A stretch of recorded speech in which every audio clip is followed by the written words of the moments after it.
Exatamente em 8 de maio de 2013 eu postava o meu primeiro vídeo falando sobre Shingeki no Kyojin. Prestem atenção nessas imagens raras. E sim, eu decidi fazer vídeos comentando o novo anime Shingeki no Kyojin. O quê? O novo anime Shingeki no Kyojin. Como? Shingeki no Kyojin. Apesar da pronúncia duvidosa da época, cá estamos quase 8 anos depois falando sobre o último capítulo do mangá. Quem diria, hein? Vocês conseguem ainda encontrar esse vídeo aos curiosos, mas eu não vou dizer onde tá não. Vocês podem procurar no canal que vocês vão achar com certeza. E outra coisa que vocês podem encontrar também é a live que eu fiz ontem lendo ao vivo com vocês o capítulo final de Shingeki no Kyojin. Galera, deu muita gente, 12 mil pessoas simultaneamente no pico, e muito obrigado a todo mundo que compareceu lá na live, mas hoje o papo vai ser sério agora. O papo vai ser sério. Deu trabalho esse roteiro, hein? Deu trabalho esse roteiro, hein? Ó só o spoilerzinho aqui pra vocês. É coisa pra falar hoje. Então, galera, só lembrando, quem não é inscrito ainda, aproveita pra se inscrever no canal, pra assim não perder não só os próximos vídeos que saírem comentando o anime de Shingeki no Kyojin, que vai voltar ano que vem em janeiro, mas também os próximos vídeos que eu for fazer também, ainda sobre o universo de Shingeki no Kyojin, mas hoje vamos falar do capítulo 139. Eu decidi, pra organizar um pouco o roteiro desse vídeo, dividir em 3 grandes partes, 3 grandes blocos, e o primeiro se trata da viagem do Eren e do Armin, e a conversa que eles tanto queriam e precisavam ter, né? O conceito geral deles terem tido essa conversa, e eles precisarem ter tido essa conversa, foi algo que eu curti. Por mais que ela não tenha existido no mundo real, no mundo físico, por mais que tenha sido só uma ilusão, talvez, né? No mundo metafísico dos caminhos, ainda assim, e por mais que não tenha sido no contexto ideal, assim como foi o final da terceira temporada, quando eles finalmente conseguiram conhecer o oceano, não foi no contexto ideal onde eles puderam apreciar totalmente, né, em sua plenitude a presença do oceano em que eles estavam, mas ainda assim foi alguma coisa. Então ver eles conhecendo, por exemplo, um vulcão em atividade, ver eles conhecendo o oceano mais uma vez, né, vendo eles conhecendo a aurora boreal, que é um negócio que, porra, todo mundo sonha em ver um dia, né, foi algo mágico. Então, de alguma forma, foi bonito eles, mesmo que indiretamente, conseguindo realizar o sonho deles de conhecer o mundo afora, até mesmo levantado, né, ressaltado mais uma vez pelo Armin capítulos atrás, quando ele diz que queria saber, ele queria conhecer um mundo lá fora ao qual eles não tinham conhecimento ainda, um mundo em que não existia destruição. E ilusoriamente eles conseguiram ter um pouco dessa experiência, pelo menos o Armin. A Mikasa ela não estava presente, o que é uma pena, mas pelo menos o Armin ele vai poder contar tudo isso pra ela. A gente descobre um pouquinho mais sobre a fundadora Ymir, e algo bizarro que foi revelado sobre ela é que, mesmo depois dela ter passado tudo que ela passou na mão do rei Fritz da época, de 2000 anos atrás, ela ainda assim o amava. Tudo bem que ela ainda continuou vivendo numa espécie de escravidão psicológica ali, então daria para ser interpretado como uma síndrome de Estocolmo, e eu quero acreditar que o Isayama ele teve essa intenção de introduzir aqui, por mais que seja no finalzinho do mangá, esse conceito só para justificar o fato dela continuar presa, né? Tentar trazer um pouco mais para a realidade esse fato dela continuar presa psicologicamente, e talvez através desse conceito dessa síndrome de Estocolmo, que, para quem não tá ligado, é basicamente você, assim, entrado com definição livre aqui, feita por mim, mas é basicamente quando você tem um apreço, acaba criando um afeto pelo seu sequestrador. E dá pra dizer que ela, numa posição de escrava, o rei Fritz ele seria colocado nessa posição de dominador, né? Só soou estranho o Eren ele falando isso naquela hora, porque a gente ficou, caraca, como é que assim? Como assim? Ela amava ainda ele, sabe? Não foi definido claramente o conceito, o porquê ela realmente amava o rei Fritz ainda, sabe? Então ficou realmente estranho, mas se a gente trazer um pouco pra realidade, dá pra gente entender ali, por mais que a primeira impressão seja meio esquisita. O Eren ele também diz que a pessoa que libertou, que conseguiu libertar a Ymir Fritz desse amor, foi a Mikasa. E eu entendi na live, enquanto eu li ao vivo com vocês, de que pelo fato da Mikasa ela ter sido a pessoa que matou, propriamente dito, o Eren, teoricamente ela leva os créditos por isso, né? Mas eu acho que é um pouco mais do que isso. E sim o fato dela talvez ter mostrado para Ymir Fritz o real significado do que é o amor.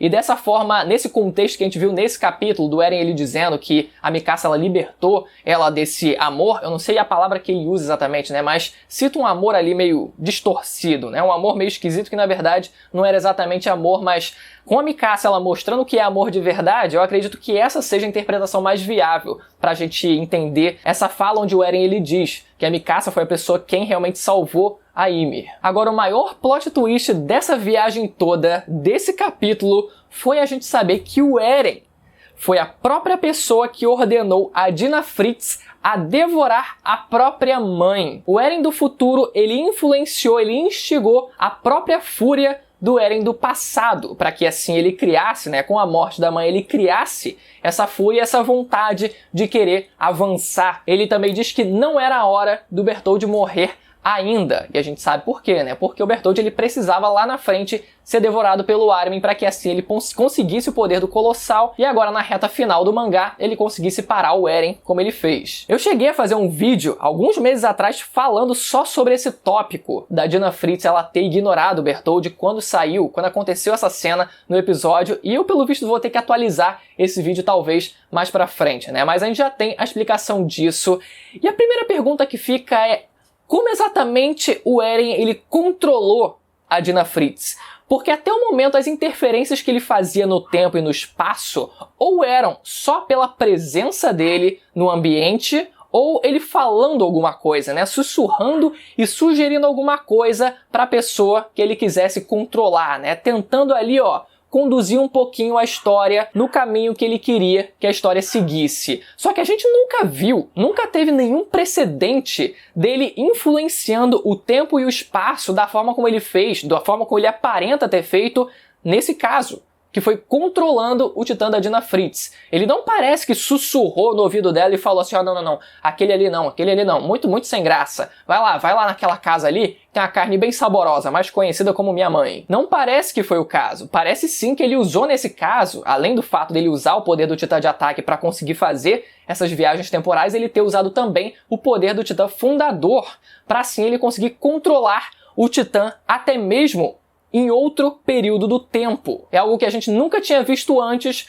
mas ao mesmo tempo é algo que possivelmente aconteceria, poderia acontecer sem problema nenhum, e mais uma vez isso bate naquela questão que eu tenho falado várias vezes aqui, que não existe um teto para os poderes do Titã Fundador. Então quase qualquer coisa que o Eren ele fizesse, ou que a Ymir Fritz ela fizesse, poderia muito bem ser aceita, a gente teria que engolir. A segunda pergunta que fica com isso é: como exatamente o Eren ele sabia que não era a hora do Bertholdt morrer? A primeira alternativa seria o Eren ele bancar o Doutor Estranho e ter visto os milhões de futuros alternativos possíveis para assim ele conduzir a história da forma que ele queria e precisava, para assim ele saber, não, ele não pode morrer aqui, porque em um determinado futuro alternativo o Armin ele vai acabar devorando e conseguindo o poder do Titã Colossal. Não parece ser o caso. Parece que a gente volta para a teoria de que a linha do tempo em Shingeki no Kyojin é única. Só existe uma única linha do tempo e a gente cai novamente no conceito do paradoxo de Bootstrap. Foi a primeira hipótese que eu levantei quando esse assunto de viagem no tempo foi abordado, e realmente parece que esse conceito inicial que eu trouxe aqui para o canal ele realmente vai ser ressuscitado agora. O que esse paradoxo ele sugere é que existe uma única linha do tempo onde o futuro já está predestinado a acontecer. Não existe nada que você possa fazer para mudar aquilo. Aquilo de fato vai acontecer. E por mais que a gente tenha alterações e influências ao longo desse tempo, como o Eren influenciando o passado e tal, não sei o que, isso só funciona para justificar o acontecido futuro. Não funciona para alterar os acontecimentos futuros, mas sim somente para justificar, ou seja, ele no futuro voltou no passado e influenciou o Titã da Dina Fritz para assim fazer com que a versão dele criança criasse aquele ódio todo pelos titãs e assim seguisse avançando e consequentemente desse no Eren do futuro que a gente conhece hoje, ou seja,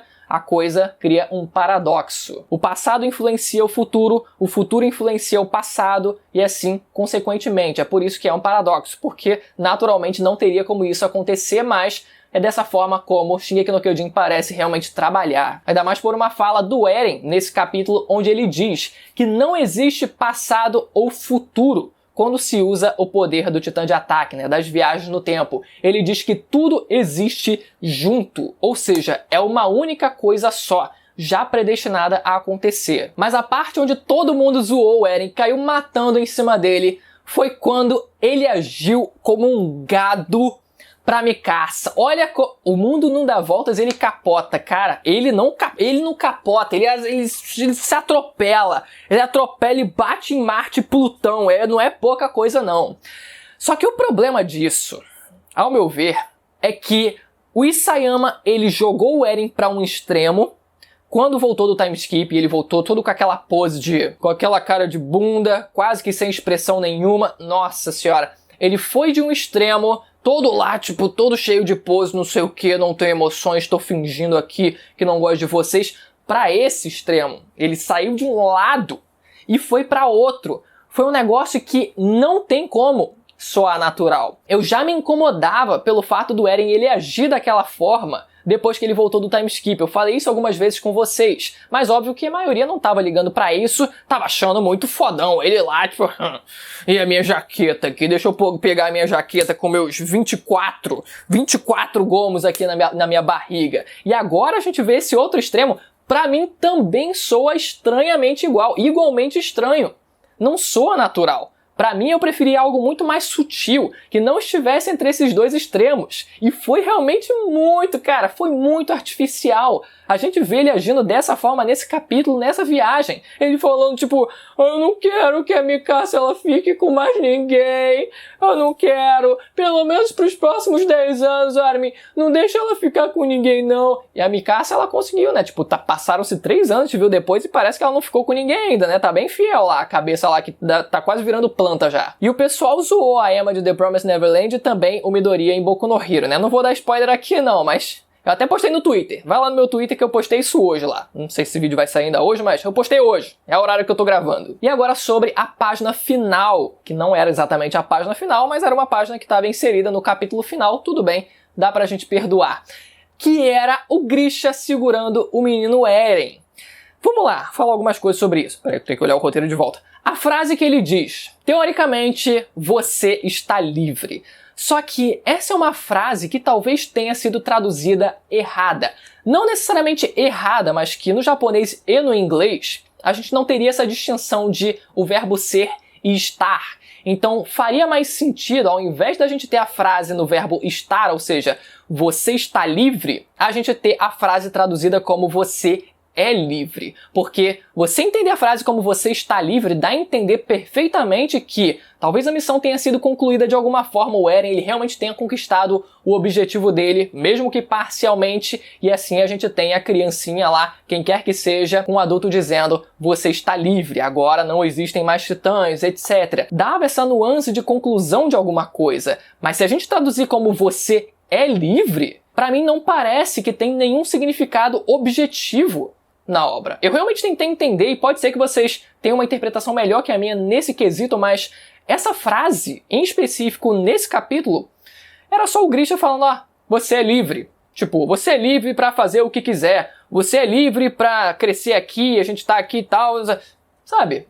Não me pareceu que significou nada objetivamente. E só entrando num detalhe aqui que eu tinha notado também sobre isso é que, se a gente considerasse a tradução como você está livre, partindo da boca do Grisha, naquela época, o Grisha ele mesmo tendo o Titã de Ataque, ele ainda não tinha entrado em contato com o Titã Fundador. Então não teria como ele saber qualquer coisa do futuro para ele dizer, não, certamente você está livre, porque você vai conseguir atingir parcialmente o seu objetivo. Não faz sentido. Realmente é a tradução como você é livre, mas, mais uma vez, pra mim, não quer dizer muita coisa. E o último tópico dessa primeira parte é o Eren realmente querendo, ele assumindo e a gente tendo isso esclarecido de que ele realmente queria ser visto como o demônio na Terra para que os seus amigos eles sejam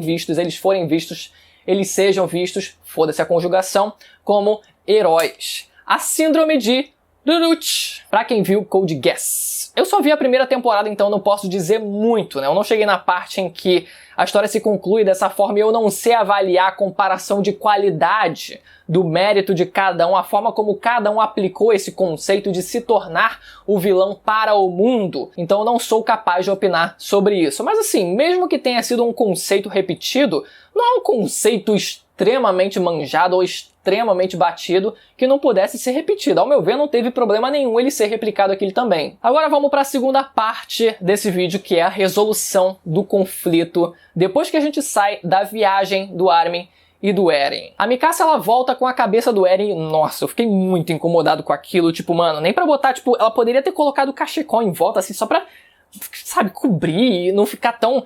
Cara, é só uma cabeça que tem ali, né? Ele já tinha perdido, ele já não tinha mais corpo. Você vê que desde que ele ativou a transformação dele, a última transformação final, no caso antes de virar o Colossal, né? Quando virou o Titã Godzilla, praticamente, ele não tinha mais corpo, ele só tinha a cabeça conectada e funcionando a partir do corpo de Titã. Então ela traz só a cabeça e eu fiquei, cara, poderia ter colocado um cachecol em cima, né? Só pra dar uma disfarçada, não ficar tão explícito, eu fiquei... Mas depois, pra quem beijou, né? Uma cabeça fora do corpo, eu não duvido de mais nada, isso aí é o de menos. E o engraçado foi ela depois, já adiantando aqui um pouquinho, ela dizendo que ia levar o Eren, tipo, pra ser enterrado num lugar que, né, onde ela pudesse, enfim, né, um enterro digno pro Eren, e ela sai andando. Vai andar pra onde? Tu tem navio, por acaso, pra voltar pra Parades? Pra voltar lá pra debaixo da árvore? Ela saiu andando como se pudesse ir sozinha pra lá. Ou da distância. Fora isso, ainda tem a distância. Mas agora a coisa começa a ficar louca, galera. A coisa começa a ficar sinistra. O Parasita e a Ymir, eles simplesmente desaparecem. Quase que como se eles tivessem sido cortados dessa. Tipo assim, não mostrou o corpo morto do Parasita, a Ymir desapareceu, quase que como se eles tivessem teletransportado, sabe? Tipo assim, cortaram a página, esqueceram de publicar junto, caiu no meio da impressão, corrompeu o PDF, não sei. Cortaram só. Deu a impressão de que, com a morte do Eren, o Parasita, ele magicamente também desapareceu. E a Ymir também, consequentemente. Mas no caso dela, não, porque ainda existem os caminhos. Os Eldianos, eles ainda vivem nos caminhos e, consequentemente, também a Ymir, né? Só que, mesmo assim, ela sumiu do nada, sem falar mais nada. Enfim, no caso do Parasita, poderia muito bem eles terem mostrado o corpo do Parasita só pra gente ver que não. Ele não morreu, ele não sumiu magicamente. Ele é um parasita físico, ele realmente existe como forma física nesse mundo, ele faz parte de uma espécie e ele morreu porque ele não conseguiu mais chegar até o corpo do Eren. E, consequentemente, sem o hospedeiro, ele acabou morrendo. Existe uma série de questões sobre a existência desse parasita que eu não quero entrar novamente nesse assunto, já fiz um vídeo sobre isso. Qual foi o nome do vídeo? Consegui achar aqui, Tentando Entender o Final de Shingeki no Kyojin, é o título desse vídeo para quem quiser pesquisar aqui no canal. Mas eu vou deduzir aqui que o parasita ele tenha morrido por causas naturais, por não ter voltado a parasitar o corpo do Eren. Talvez ele pudesse parasitar qualquer outra pessoa na face dessa terra, mas ele escolheu não fazer isso. Talvez ele pudesse ter parasitado o Reiner e ele escolheu não fazer isso. Eu tentei justificar isso naquele vídeo dizendo, olha, talvez o parasita ele tenha associado a figura do Eren como sendo a figura viva ao redor dele mais próxima ou com maiores chances de sobreviver. O ser mais poderoso que, se ele se ligasse ao Eren, ele teria mais chances de sobreviver, e isso sendo justificado só a partir de instinto animal. E por isso ele não ter parasitado nenhuma outra pessoa que seria naturalmente mais fraca do que o Eren. É malabarismo que a gente tenta fazer para preencher as lacunas que ficaram sem nenhuma resposta, mas vale a pena ver aquele vídeo ainda. A coisa fica melhor ainda quando os Eldianos eles voltam a ser humanos. Qual foi o propósito do clímax capítulo passado em transformar todo mundo em Titã, para nesse capítulo a gente ver todos eles sendo transformados de volta e tudo ficando bem para eles? Foi um banho de água fria imenso isso. Não tinha propósito, além do fato de isso causar uma confusão em questão de regra e tal. Cara, a questão do parasita conseguir liberar o gás e transformar todo mundo, e o Levi saber que aquilo ia acontecer e mandar todo mundo sair de lá, quem não fosse se transformar sair de lá, e geral se transformar, e junto do grito do Falco, que parecia que tinha sido ele que tinha se transformado. Uma coisa de louco. E outro, o poder dos titãs ele deixou de existir pela morte do parasita porque os caminhos continuam existindo. Isso que é um negócio louco. Tipo, os titãs deixaram de existir, mas ainda existem os caminhos de alguma forma mágica só pra gente ter o finalzinho lá deles se encontrando com os espíritos das pessoas mortas da tropa de exploração? Talvez tenha sido só pra isso, só pra gente ter um pouco mais de belezinha ali, um pouco mais de poesia, né? Um pouco mais de poesia, né, Isayama, ali no finalzinho. E melhor ainda, a coisa fica melhor ainda quando a gente para pra pensar que, se esses Eldianos eles voltaram à forma humana, o que aconteceu com os colossais de dentro das muralhas, né? Que no caso eles já tinham saído das muralhas. Também voltaram a ser humanos, não é? Já era um problema o fato deles terem se tornado titãs, e a gente nunca ter tido uma explicação sobre isso, porque eles eram eldianos, provavelmente, né? Eles eram eldianos, provavelmente, né? A não ser que tenha sido uma marionete igual esses titãs que a gente viu agora nessa batalha final contra o titã do Eren. Desconsiderando essa possibilidade, se eles eram realmente eldianos, foram eldianos sacrificados pelo rei Fritz da época. Sacrificados para que as muralhas elas existissem. E agora, a gente vê esses eldianos, na verdade a gente não vê, mas eles teoricamente voltaram a ser humanos também. Como exatamente eles vão ser reinseridos nessa sociedade? Isso é algo que, assim como o meu brother José Neto ele falou, é algo que o Isayama ele não vai querer responder nem em entrevista. E olha que ele dá entrevista pra caramba. E sobre o Levi continuar vivo, eu me pergunto, será que foi covardia do Isayama em deixar ele vivo, mesmo na reta final do mangá? Eu particularmente acredito que não, porque ele matou o Eren, que era o mais querido dos fãs até então. Então ele ser covarde ao ponto de não matar o Levi pra isso, eu realmente desconsidero essa possibilidade. Quando eu vi aquela página dele chorando e saudando a tropa de exploração enquanto ele tava lá sentado, totalmente desgastado e ferrado fisicamente, cara, foi algo que, no meio desse caos todo, que foi esse capítulo final de Shingeki no Kyojin, eu ainda consegui sentir. Foi meio que o que eu falei na live. O Isayama ele conseguiu extrair o pior que ele conseguiria fazer nessa reta final com o melhor que ele poderia fazer. Ele trouxe essas duas coisas nesse capítulo final de agora, porque tem uma série de problemas que são esses pontos que eu trouxe aqui pra vocês até agora, mas ao mesmo tempo tem também esses momentos em que, no meio desse caos, ele ainda consegue tocar, ele ainda conseguiu tocar pelo menos o meu coração. Com aquela cena do Levi, cara, eu realmente perdoei. Eu falei, eu queria. No fundo, eu queria que o Levi ele tivesse morrido e tivesse concluído a jornada dele como o soldado mais forte da tropa de exploração. Mas ao mesmo tempo, ver aquilo e ele sendo a única pessoa da antiga geração que sobreviveu a isso tudo, todas as vontades daquelas pessoas, dos amigos dele da época, foram canalizadas nele, na existência dele em continuar vivo. Então essa vontade, ela sendo canalizada no Levi, eu realmente consegui comprar a ideia. O Isayama ele realmente conseguiu me convencer de que nessa reta final valeria a pena ter deixado o Levi realmente vivo. Não só ele, mas a gente vê também os outros personagens se abraçando. A gente vê a Anne abraçando finalmente com o pai dela, né, cara? Isso aí, enfim, né? Pra quê? Mais uma vez, banho de água fria no meio disso, né? Isso já ia acontecer no fim das contas. Mas a gente vê também a Sasha aparecendo, né? Nos caminhos, aparecendo pros amigos dela, enfim. Eu senti mais a cena do Levi mesmo, né? Os outros eu fiquei, cara, banho de água fria, mas tudo bem. E os Eldianos e os Marleyanos, eles tentando se entender. Naturalmente, quando eles ficassem de cara a cara uns com os outros, ia dar inicialmente ali um pequeno conflito.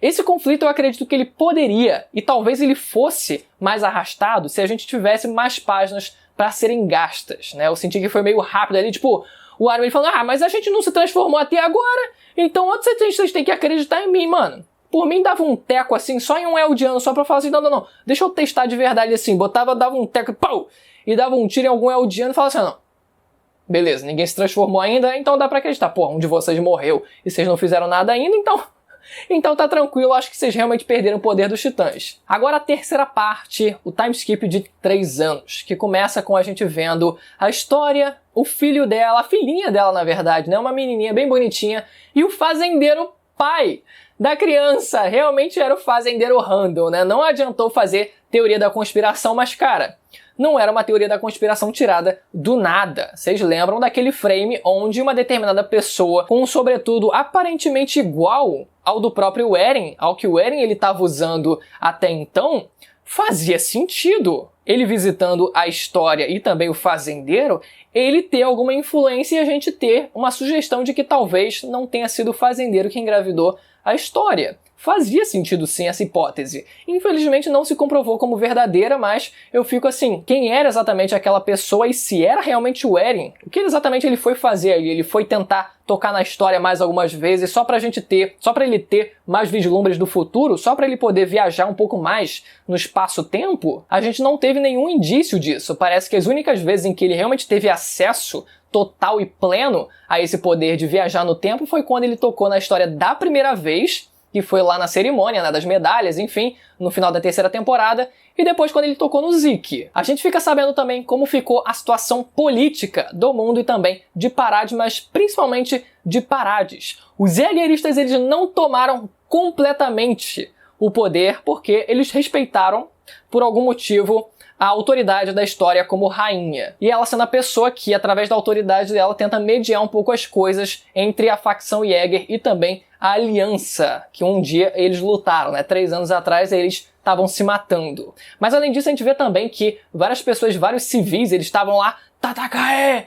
Tatakae! Tatakae! Então, você vê que a coisa tá meio estranha ainda, né? A gente fica sabendo também que o exército, né, a força militar de Parades, ela continua se fortificando, ela continua se fortalecendo e a gente vê esse Tatakae, mas agora com a ausência. Não existe mais a figura de um grande líder como era a presença do Eren. A gente só vê agora a rainha História. Mas por mais que a nação de Parades ela fosse uma nação atrasada tecnologicamente, ela agora está tendo a oportunidade de crescer militarmente, só que agora de forma equilibrada com o resto do mundo que está completamente arrasado. Então, ao invés deles se nivelarem por alto, eles se nivelaram por baixo. A aliança dos super amigos, eles agora se tornaram embaixadores da nação de Parades. Pelo menos foi isso que deu a entender, né?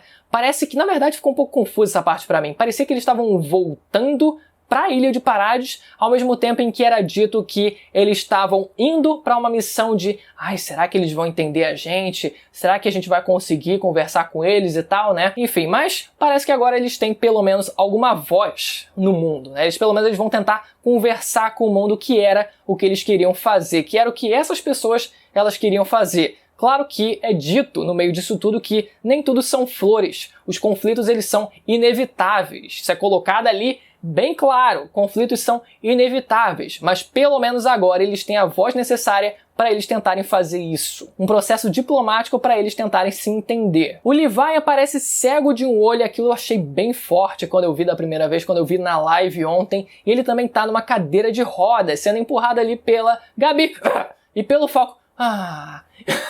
A pergunta que todo mundo fez nessa hora foi como ele conseguiu dobrar a perna se ele tá de cadeira de roda, né? Obviamente ele tá dobrando a perna em que ele consegue mexer. A outra perna, que é a perna injuriada, por ter sido mastigada por um titã nessa última batalha, né? Naturalmente é a perna que ele não conseguiu levantar. E a piada que fizeram também foi com a presença do Nyankopon ali do lado dele e o Levi na cadeira de rodas, fazendo a comparação com o filme As Branquelas. Eu não preciso dizer mais nada, né? Por isso que ele tá lá na cadeira de rodas. E a Mikasa, depois de 3 anos, voltando a deixar o cabelo crescer e aparecendo sozinha lá debaixo da árvore, curtindo o momento do lado do túmulo do Eren. Tem até um momento em que aparece um passarinho, né? Ele puxa o cachecol dela, quase que como se fosse, ajeita esse cachecol ali, tá desarrumado, né? Tá caindo do pescoço. E ela lembra de voltar a embrulhar o cachecol em volta do pescoço dela, e lembrando mais uma vez que foi o Eren que envolveu ela naquele cachecol. E somado também ao visual de Shiganshina agora, sem muralhas nenhumas. Foi um visual muito bonito e, por mais que tenham tido vários problemas na minha releitura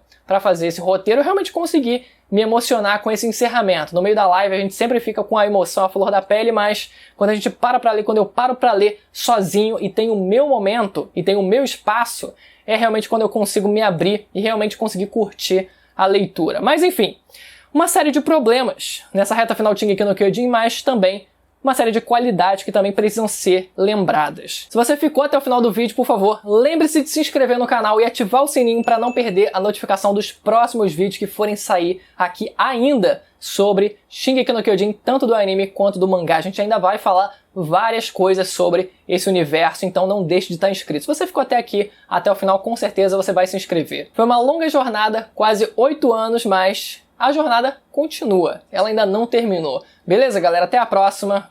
Tchau.